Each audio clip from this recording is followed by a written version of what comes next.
Hello friends, નમસ્કાર મિત્રો. I welcome you all to Padhai passion. મિત્રો, આજે આપણે તારીખ 8 જાન્યુઆરી 2019ના રોજ ધી હિન્દુમાં છપાયેલા ન્યૂઝને આધારિત કરંટ અફેર્સની ચર્ચા કરવા જઈ રહ્યા છીએ. તો ચાલો શરૂ કરીએ. સ્ટેટિસ્ટિક્સ એન્ડ પ્રોગ્રામ અમલીકરણ મંત્રાલય હેઠળ સેન્ટ્રલ સ્ટેટિસ્ટિક્સ ઓફિસ CSOએ 2018-19ના રાષ્ટ્રીય આવકના પ્રથમ એડવાન્સ દસ્તાવેજ અંદાજ રજૂ કર્યા છે. નાણાકીય વર્ષ 2018-19માં ભારતીય અર્થતંત્ર 7.2% વધવાની ધારણા છે, જે પાછલા નાણાકીય વર્ષ 2017-18માં 6.7% GDP વૃદ્ધિ કરતાં વધારે છે. વર્તમાન GVA ગ્રોસ વેલ્યુ એડેડ હાલના નાણાકીય વર્ષમાં 7% વધવાનો અંદાજો છે, જ્યારે ગત વર્ષ 2017-18માં તે 6.5% હતું. CSOનો અંદાજ છે કે ચાલુ નાણાકીય વર્ષમાં કૃષિ, વન સંવર્ધન અને માછીમારીમાં વધારો 3.8% થશે, જે ગત વર્ષે 3.4% જેટલો હતો. 2018-19માં મેન્યુફેક્ચરિંગ ક્ષેત્રે 8.3%નો વધારો થવાની ધારણા છે, જ્યારે 2017-18માં તે 5.7% હતો. મિત્રો, આ જે ડેટા આપ્યો છે એ આ રિપોર્ટને ખાસ યાદ રાખી લેજો. આગામી પ્રિલિમ્સ માટે એ ઘણો જ અગત્યનો છે અને ઇવન તમે મેઇન્સના એક્ઝામમાં પણ કોઈક પ્રશ્નના જવાબમાં આ ડેટા તમે પર્સન્ટેજ યુઝ કરી શકો છો, જેનાથી તમારો આન્સર વધારે ઇફેક્ટિવ દેખાશે. સંગીતા મિત્રા, કે જેઓ ચેન્નઈ ખાતે આવેલી રાષ્ટ્રીય જૈવ વિવિધતા સત્તાધિકારમાં કાર્યરત છે, અને મહુઆ રાય ચૌધરી, કે જેઓ કલકત્તા યુનિવર્સિટીના દરિયાઈ જૈવ વૈજ્ઞાનિક સંશોધન ખાતામાં કાર્યરત છે. આ બે સંશોધકો દ્વારા 5 વર્ષના અભ્યાસને અંતે એક રિપોર્ટ પ્રસિદ્ધ કરવામાં આવ્યો છે. એમનો રિપોર્ટ જર્નલ ઓફ થ્રેટન્ડ ટેક્સામાં પ્રકાશિત થયો છે. સંશોધનમાં જાણવા મળ્યું છે કે પાણીના ખારાશનું સ્તર વધવાથી ગંગા નદીની ડોલ્ફિનના વસવાટને જોખમ ઊભું થયું છે. સરકારે જનરલ કેટેગરી સામાન્ય શ્રેણીમાં આર્થિક રીતે પછાત વર્ગમાં એટલે કે ઇકોનોમિકલી વીક સેક્શન માટે નોકરીઓ અને ઉચ્ચ શિક્ષણમાં 10% આરક્ષણ આપવાનો નિર્ણય જાહેર કર્યો છે. મિત્રો, આ પ્રશ્ન આગામી પરીક્ષાઓ માટે ખૂબ જ અગત્યનો છે, તો ધ્યાનમાં લેજો. આરક્ષણ કોને અને કેવી રીતે અપાશે? ઇકોનોમિકલી વીક સેક્શનમાં કોને લાભ મળશે એ જોઈએ.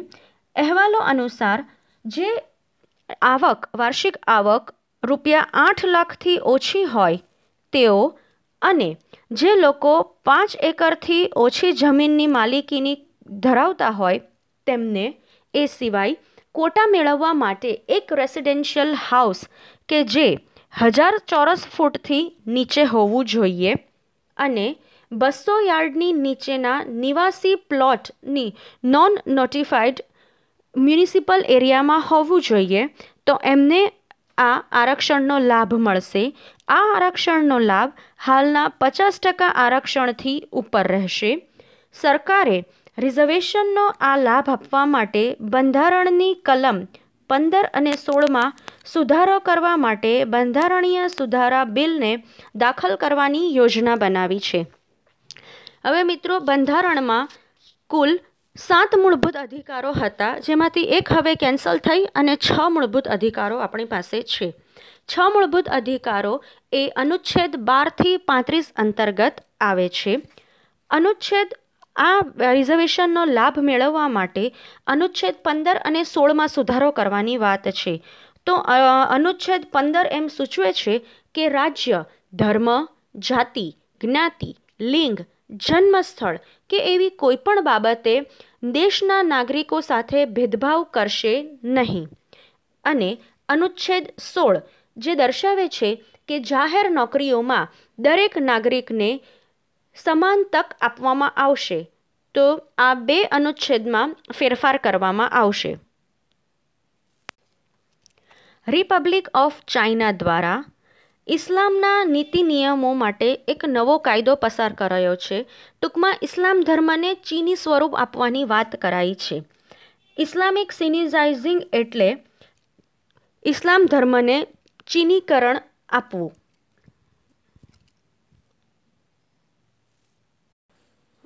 ચીનમાં આશરે 20 મિલિયન મુસ્લિમો રહે છે. ઇસ્લામ એ ચીનમાં 5 માન્યતા પ્રાપ્ત અધિકૃત ધર્મો પૈકીનો એક ધર્મ છે. ઝીજિયાંગના શિબિરમાં લગભગ 1 મિલિયન કરતાં પણ વધારે ઉઈઘુર પ્રાંતના મુસ્લિમને ગેરકાનૂની રીતે અટકાયતમાં રાખવામાં આવ્યા છે. ચાઇનામાં એક નિયમ પસાર થયો છે જે ઘણો જ ક્રૂર કહી શકાય એ પ્રકારનો છે કે મુસ્લિમોને કુરાનની નકલ રાખવા પર પાબંદી છે. તેમને દાઢી ન વધારવા કહેવામાં આવ્યું છે.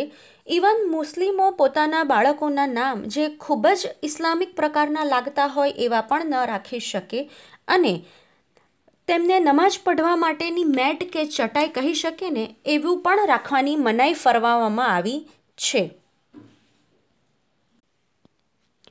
શરાબના કારોબારી વિજય માલ્યાને આર્થિક ભાગેડુ જાહેર કરાયા છે. ફ્યુજિટિવ ઇકોનોમિક ઓફેન્ડર્સ એક્ટ હેઠળ એક ખાસ કોર્ટની રચના કરાઈ હતી અને એ અદાલતે એ ચૂકવણીમાં એમનો જજમેન્ટ આપ્યું છે કે વિજય માલ્યા એ ફ્યુજિટિવ ઇકોનોમિક ઓફેન્ડર્સ છે અને તેઓ આ પ્રકારના ભારતના પ્રથમ વ્યક્તિ બન્યા છે. આ ખાસ ચુકાદો અપાયો છે MS આઝમી દ્વારા. સરકારને હવેથી તેમની તમામ સંપત્તિઓ જપ્ત કરી દેવાનો પણ અધિકાર મળી ચૂક્યો છે. FEOએ 31 જુલાઈ 2018ના રોજ એક કાયદો ઘડ્યો હતો જેમાં વ્યક્તિની સામે ધરપકડનો વોરંટ જાહેર કરવાની વાત કરાઈ હતી. એવી વ્યક્તિઓ કે જેમના અપરાધનું મૂલ્ય 100 કરોડથી વધારે હોય તેવી વ્યક્તિઓને અપરાધી તરીકે જાહેર કરવાની પરવાનગી આપે છે આ કાયદો. વ્યક્તિને ફરિયાદયુક્ત આર્થિક અપરાધ કરનાર એટલે કે FEO ફ્યુજિટિવ ઇકોનોમિક ઓફેન્ડર્સ જાહેર કરવાની બીજી શરત એટલી છે કે જ્યારે વ્યક્તિ પોતાની ફરિયાદનો સામનો કરવા માટે દેશમાં પરત ફરવાનો ઇનકાર કરે તો પણ એમને આ આર્થિક ભાગેડુ જાહેર કરાય છે. આસામ સમજૂતીની કલમ 6ના અમલીકરણની સમીક્ષા કરવા માટે એક ઉચ્ચ સ્તરીય સમિતિની સ્થાપના કરવાની જાહેરાત કરાઈ છે. આ સમિતિના હેડ હશે સરકારના યુનિયન ટુરિઝમ સેક્રેટરી MP બેઝભારુહા, જેને તમે આ ફોટોમાં જોઈ શકો છો. તો MP બેઝભારુ આ સમીક્ષા કરવા માટેની સમિતિના અધ્યક્ષ હશે. આ કમિટી પોતાનો રિપોર્ટ 6 મહિનાની અંતર્ગત આપી દેશે. આ સમિતિ દ્વારા 1985થી અત્યાર સુધીના કામકાજની તપાસ હાથ ધરવામાં આવશે. આ સિવાય મૂળ આસામના લોકો માટે આસામ વિધાનસભા અને સ્થાનિક તંત્રમાં સીટના આરક્ષણ અને રોજગારના આરક્ષણનો પણ અંદાજ લગાડવામાં આવશે. NAFED national agricultural cooperative marketing federation of India limited દ્વારા કેન્દ્ર સરકારની યોજના અંતર્ગત 10 રાજ્યો અને કેન્દ્રશાસિત પ્રદેશોમાં ડિસ્કાઉન્ટેડ રેટથી 5 લાખ ટન જેટલા કઠોળ વેચવામાં આવ્યા છે. કેન્દ્ર સરકાર દ્વારા છેલ્લા કેટલાક વર્ષોમાં ભેગું કરાયેલો કઠોળના સ્ટોકને ખાલી કરવા અને ગરીબ પરિવારો માટે પોષણ સૂચકાંકમાં સુધારો કરવા માટે આ પ્રકારની પ્રથમ યોજના છે. આ યોજનાનો ઉદ્દેશ્ય જોઈએ ગરીબ લોકોને સસ્તા દરે કઠોળ ઉપલબ્ધ કરાવવું, ખુલ્લા બજારમાં સરકારની ખરીદીની એજન્સીઓ દ્વારા મેળવવામાં આવતી કઠોળની વેચાણમાં ઘટાડો, કારણ કે તે મોટે ભાગે તાજા પકવાયેલા પાકની મંડળીના ભાવને નીચે લાવે છે, જે ખેડૂતોના જ હિતની વિરુદ્ધમાં છે. માનવ સંસાધન વિકાસ મંત્રાલયે રાજ્યમાં શાળા શિક્ષણના ગુણવત્તાના મૂલ્યાંકન માટે 70 પોઈન્ટ ગ્રેડિંગ ઇન્ડેક્સ શરૂ કર્યો છે. મિત્રો, હવે તમારે મને કમેન્ટ બોક્સમાં લખીને જણાવવાનું છે કે આપણા દેશના HRD minister, human resource development મિનિસ્ટરનું નામ શું છે. માનવ સંસાધન વિકાસ મંત્રાલયના મંત્રીનું નામ મને કમેન્ટ બોક્સમાં ચોક્કસથી જણાવજો. ચર્ચા કરીએ કે આ 70 પોઈન્ટ ગ્રેડિંગ ઇન્ડેક્સની શું છે. 70 પોઈન્ટ ગ્રેડિંગ ઇન્ડેક્સ એ દરેક રાજ્યની સ્કૂલ એજ્યુકેશન સિસ્ટમમાં ઉણપમાં જે રહેલી હોય તેનું મૂલ્યાંકન કરશે, જેથી શિક્ષણના દરેક સ્તર પર શિક્ષકને તાલીમ માટે ટાર્ગેટ કરવામાં આવે. Basically it is teachers training programme kind of thing. 70 point grading index એ રાજ્યને મદદ કરવાનો છે કે જ્યાં તેઓ પાછળથી અટકી શકે અને હસ્તક્ષેપ માટે જે તે ક્ષેત્રને પ્રાથમિકતા આપે, જેથી કરીને શાળા શિક્ષણ સિસ્ટમ દરેક સ્તર પર મજબૂત બને. મિત્રો, આ જે 70 પોઈન્ટ ગ્રેડિંગની જે નવી સુવિધા ભારત સરકારે અત્યારે લોન્ચ કરી છે, તે આપણા ગુજરાતમાં એક ગુણોત્સવ નામની યોજના રૂપે ચાલે છે. એ યોજનાનું નામ છે ગુણોત્સવ.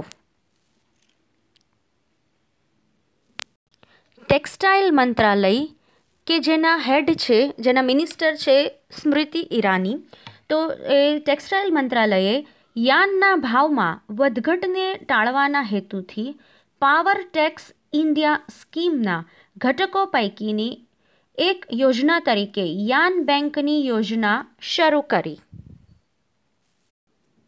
વડાપ્રધાન શ્રી નરેન્દ્ર મોદી દ્વારા ઉત્તર કોયલ નદી પરના મંડળ ડેમ પ્રોજેક્ટ, મિત્રો આ ડેમનું નામ ખાસ યાદ રાખજો, મંડળ ડેમ પ્રોજેક્ટ કે જે ઉત્તર કોયલ નદી પર આવ્યો છે તેનો પાયો નાખ્યો. એ મંડળ ડેમ પ્રોજેક્ટ એ ઝારખંડ અને બિહારના રાજ્યો માટે વરદાનરૂપ સાબિત થશે. મંડળ પ્રોજેક્ટની સુવિધાઓ જોઈએ. ઝારખંડ અને બિહારમાં 1,11,000 હેક્ટરની કૃષિની જમીનને સિંચાઈની સુવિધા ઉપલબ્ધ કરાવશે. 24 મેગાવોટ વીજળી પણ ઉત્પન્ન કરશે આ પ્રોજેક્ટ. અને આ પ્રોજેક્ટ રૂપિયા 1,622.27 કરોડની અંદાજિત કિંમતે 30 મહિના જેટલા સમયગાળામાં પૂર્ણ થવાની યોજના હાથ ધરાઈ છે.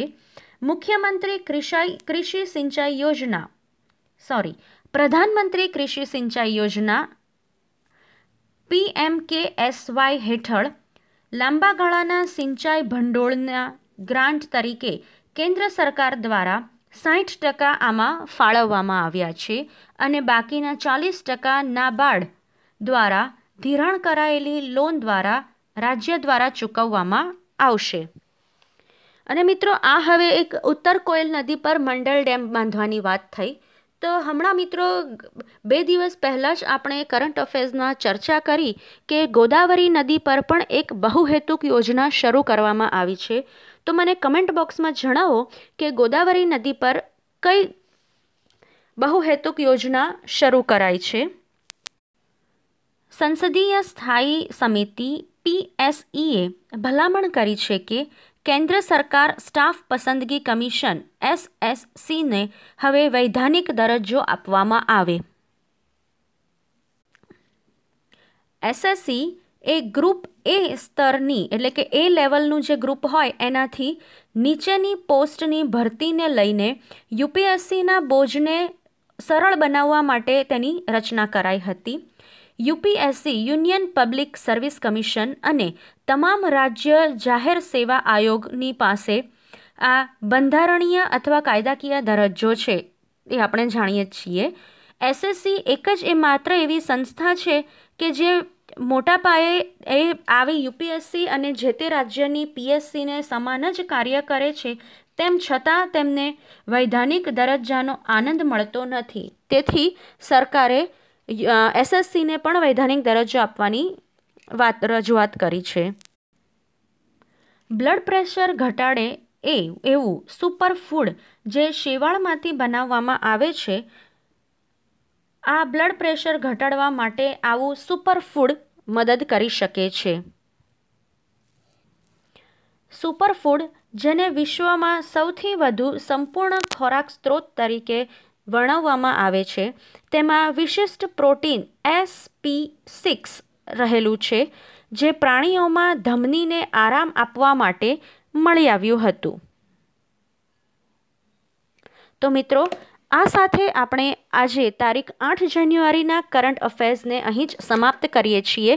મિત્રો, મેં જે પ્રશ્ન પૂછ્યા છે એ મને જવાબ કમેન્ટ બોક્સમાં ચોક્કસથી લખીને આપજો અને વધુ ન્યૂઝ માટે જોતા રહો પઢાઈ પેશન. Thank you all.